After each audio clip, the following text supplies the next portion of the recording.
Assalamualaikum warahmatullahi wabarakatuh. Waalaikumsalam warahmatullahi wabarakatuh.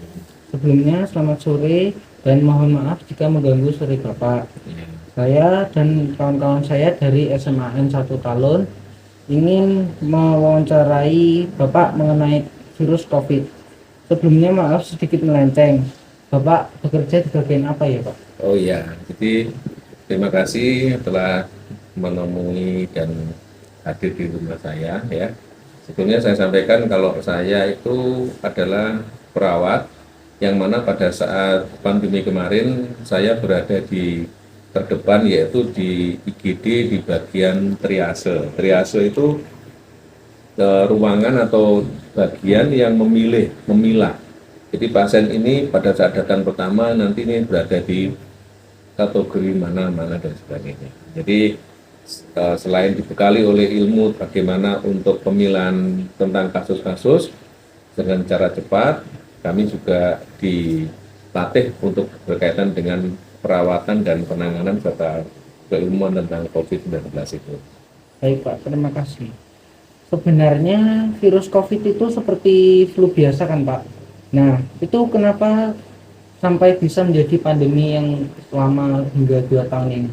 Oh iya, oke. Ya, jadi memang betul gejala yang muncul dari COVID itu awalnya itu seperti virus flu biasa ya. Jadi ada batuk, pilek, kemudian demam, ya, gejala-gejala khas virus seperti itu. Kemudian kenapa kok menjadi pandemi? Karena ini adalah jenis variannya baru. Sebelumnya belum muncul, makanya dinamakan COVID kan. Jadi coronavirus disease 19 itu adalah tahunnya muncul. Nah, dulu pada saat influenza awal-awal kita belum lahir, saya aja belum lahir, mungkin dulu juga ada pandeminya, orang mengatakan pakebluk ya. Dulu tapi munculnya saat pertama kali muncul virus influenza itu sama seperti ini, cuma kita tidak tahu. Kemudian karena sudah ada vaksin, katanya sama influenza, kemudian sudah dicabut pandeminya menjadi endemi, otomatis menjadi hal biasa. Nah, kemarin COVID itu yang kenapa kok menjadi pandemi seperti ini? Karena yang pertama jenisnya baru. Kemudian ini lebih ganas daripada influenza karena kalau influenza jarang terjadi penurunan kemampuan untuk oksigenasi dalam tubuh. Kalau ini terjadi penurunan saturasi oksigennya bisa langsung cepat. Kemudian yang kedua, kalau virus influenza itu tidak mempengaruhi tentang kekentalan darah, tapi kalau virus dari COVID ini bisa mempengaruhi kekentalan darah, sehingga banyak yang dari COVID-19 akhirnya menjadi stroke, kemudian sumbatan di jantung dan sebagainya. Yang berikutnya, kenapa kok ini menjadi pandemi? Karena kita belum pernah sebelumnya mendapatkan vaksin dari COVID-19, dari vaksin COVID. Nah, otomatis karena ini hal baru, maka meletuslah namanya pandemi. Orang Jawa mengatakan pagebluk. Jadi awal-awalnya muncul pasti ya seperti ini, tapi dulu ya kita nggak tahu itu. Nanti akan menjadi cerita pada saat besok di anak cucu kita munculnya COVID ini, mereka juga akan hanya mendengar dulu pernah seperti itu, tapi nanti lama-lama COVID ya landai biasa seperti orang pilek biasa gitu. Kan untuk varian COVID ini kan ada banyak seperti Omikron. Nah, untuk Omikron ini apa saja gejalanya Pak kalau boleh tahu? Oh iya, jadi pertama muncul kan yang COVID-19 ya, kemudian terakhir muncul Omikron ya. Nah, jangan salah paham ya, jangan salah tafsir bahwa Omikron itu lebih ringan ya, itu salah. Omikron ini juga berat, lebih berat daripada COVID. Tapi karena munculnya itu di hari akhir, di mana sebagian atau bahkan sudah hampir semua masyarakat sudah mendapatkan vaksin, sehingga saat Omikron muncul, imunitas tubuh kita lebih kuat, sehingga gejalanya yang muncul menjadi lebih ringan. Tapi sebenarnya gejalanya dari Omikron aslinya, kalau sama-sama belum ada vaksin atau belum ada imunitas, ya lebih berat daripada sama sebenarnya. Jadi ya hampir sama lah seperti batuk, pilek, demam dan sebagainya. Cuma untuk Omikron muncul itu tidak banyak terjadi penurunan saturasi oksigen. Ya, karena apa? Ya itu tadi sudah kebal ya, sudah ada imunitasnya dalam tubuh kita. Sehingga cepat sembuh, cepat menyerang, kemudian gejalanya menjadi seperti ringan dan cepat sembuh karena sudah ada imunitas dari tubuh kita, seperti itu. Ceritanya seperti itu. Jadi Pak, kan gejalanya COVID-19 ini mirip dengan influenza. Jadi bagaimana cara kita membedakan antara gejala COVID-19 dengan gejala influenza? Oh iya, jadi gejala awal memang seperti influenza, jadi batuk, pilek, kemudian demam. Nah, kalau influenza ya sebatas gitu aja, batuk, pilek, demam. Kemudian gejala-gejala flu lainnya seperti makan menjadi sulit, ya. Kalau demamnya berlebihan menjadi mual muntah dan sebagainya. Tetapi kalau yang COVID itu ada yang saya terangkan di awal tadi, satu dia bisa mempengaruhi dari kemampuan untuk pemenuhan oksigennya tadi, karena yang diserang ini adalah parunya, jadi cenderung ke seperti pneumonia seperti itu ya. Jadi otomatis kemampuan paru juga akan berkurang sehingga otomatis terjadi penurunan kadar oksigen dalam tubuh. Jadi normalnya 95% ke atas, 95, 96, 97, 98, 100% itu normalnya. Nah, bagi orang-orang yang terkena COVID, selain muncul gejala flu tadi, ada penurunan kadar oksigennya bisa menjadi 90, 91, bahkan banyak yang di bawah 80%. Nah, itu bedanya. Yang lain-lainnya sama, tapi kemudian ini kalau flu kan sebatas flu saja ya, tapi kalau ini bisa menempel kemana-mana, contohnya pasiennya bisa menjadi stroke-nya menjadi parah, atau sumbatan jantung dan sebagainya. Dan yang jelas, COVID menyebabkan kematian. Kalau yang kalau yang flu itu biasa, jarang kan yang mati. Oke. Ada lagi? Dalam penularannya, apakah COVID-19 dapat ditularkan dari orang yang tidak bergejala? Oh, bisa. Orang tidak bergejala bisa. Namanya kan karier ya. Jadi karier itu dia di dalam tubuhnya ada virusnya. Tapi dia tidak muncul gejala, mungkin dia lebih kuat ya. Tetapi ada menempel di sana ibaratnya. Otomatis dia bisa menularkan. Itu namanya karier, membawa. Walaupun dia bukan penderita gitu ya. Kalau dulu kita kenal dengan apa? Pasien tanpa gejala itu ODP ya. Nah, orang dengan apa ODP itu? OTG. Tanpa gejala itu loh ya. Iya. Ya, tanpa namanya apa ya? Karena itu nama itu sudah direvisi itu namanya menjadi tidak ada, tapi tanpa gejala itu loh ya. Ya. Oke, lalu apakah bisa manusia terinfeksi COVID-19 dari hewan? Kalau hewan menularkan COVID-nya itu belum ada penelitian-penelitian yang menyatakan itu. Tapi namanya virus itu bisa menempel kemana-mana, bisa menempel di kertas, bisa menempel di pintu, bisa menempel di makanan. Sehingga kalau virus itu menempel di hewan, hewannya bisa menjadi karier. Akhirnya misalnya gini ya, ini kan penularannya melalui udara ya, melalui percikan droplet namanya, droplet infeksi sama airborne ya. Jadi begitu kita misalnya yang orang terinfeksi, kemudian misalnya bersin atau batuk, kemudian percikannya itu mengenai pintu, maka orang yang memegang pintu, dia berarti kan kontak dengan virusnya. Nah, kalau dia terpercik kepada hewan, kucing misalnya, nah kucing itu ngubel-ngubel dengan yang lainnya, maka dia bisa mentransfer pindah ke sini. Lewatnya seperti itu. Tapi kalau dari hewannya yang COVID kemudian menular, ini yang belum ada pembuktiannya. Ya.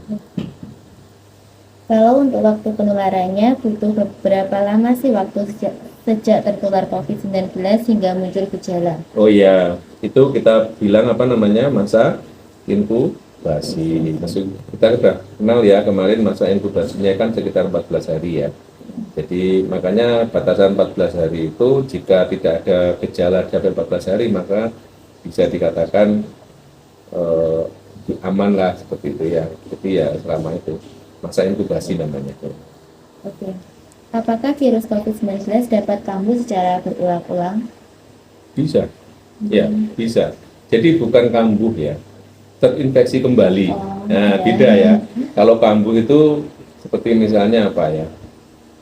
Yang jelas bukan kambuh, tapi orang yang sudah pernah terinfeksi oleh virus COVID, kemudian dia sudah sembuh, ya, nanti kalau dia kontak lagi, ya, dengan orang itu atau dalam kondisi tubuh sedang menurun, dia bisa terinfeksi kembali, sehingga satu orang bisa menderita COVID bisa sampai 2, 3, 4 kali. Itu bukan kambuh namanya, terinfeksi kembali, gitu ya.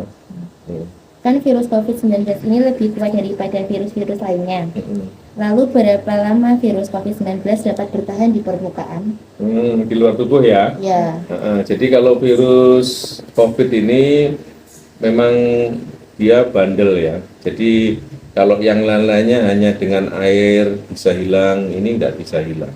Kemudian di luar tubuh manusia, virusnya ini bertahan bisa lama. Kalau di permukaan padat seperti di besi, gagang pintu dan sebagainya itu bisa sampai 4 sampai 5 hari. Kemudian di jenis kain bisa sampai 2-3 hari. Kalau di jenis kertas ini nggak sampai 1 hari, jadi mungkin sekitar 4 atau 5 jam. Ya, 2 sampai 5 jam karena kertas kan sifatnya menyerap ya. Kalau menyerap. besi dan sebagainya dia posisinya padat sehingga dia bisa di sana lebih lama. Ya, seperti itu. Hati-hati, makanya kenapa setiap hari pintu yang waktu itu ya bukanya dengan begini, kemudian harus disemprot dengan desinfektan ya. Jadi nyemprotnya khusus yang bagus karena dia bertahannya kuat seperti itu. Jadi sebelumnya disemprot dulu dengan deterjen dulu. Deterjen sembarang, deterjen apa saja yang kalau padat dia dibuat cair terus dilarut diencerkan, disemprotkan dulu, maka dia ini akan merusak ya, merusak. Setelah itu kita kasih namanya klorin 0,5%. Jadi kalau pengen membuat klorin itu ya campuran antara apa namanya air dengan pemutih baju itu namanya apa? Ya.